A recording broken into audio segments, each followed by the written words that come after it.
This is the VOA Special English Health Report.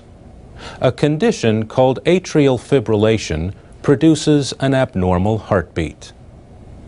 People feel their heart race and they lose their breath. It may last a few seconds, but it can get worse and worse with age, leading to a heart attack or stroke.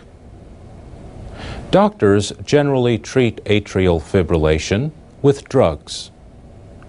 But a new study shows that another treatment may have better results for patients who were not helped by drug therapy.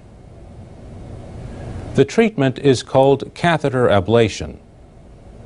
Doctors place a long, thin tube called a catheter into the heart. Then they use radio frequency energy to heat the tissue around the catheter. The heat burns off a small amount of heart muscle.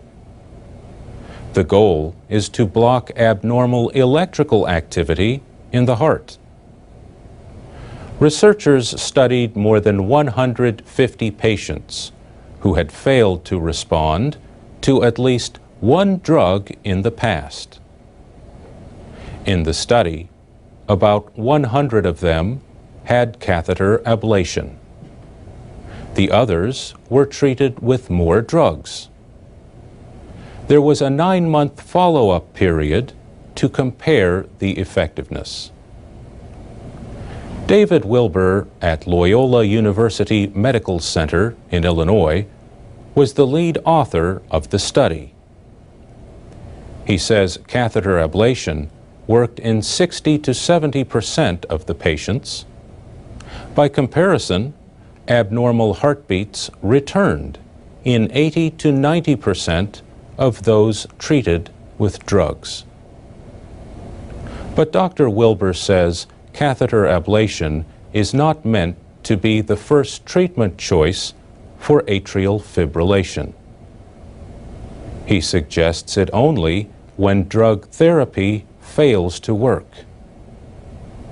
The study appeared in the Journal of the American Medical Association. Doctors can also use catheters to open blocked arteries that supply blood to the heart. That happened in February with Bill Clinton. The former president had a procedure called an angioplasty. Doctors used a catheter and placed 2 mesh tubes called stents into a blocked artery to help keep it open. Bill Clinton was taken to a New York hospital on February 11th and released the next day. His heart doctor, Alan Schwartz, said the former president had been feeling pressure in his chest for several days. The American College of Cardiology says 1 in 5 patients who receive angioplasty has already had heart bypass surgery. That includes Bill Clinton. He had a major operation because of blockages in 2004. Doctors say it is common for heart patients to need new stents over time. And that's the VOA Special English Health Report.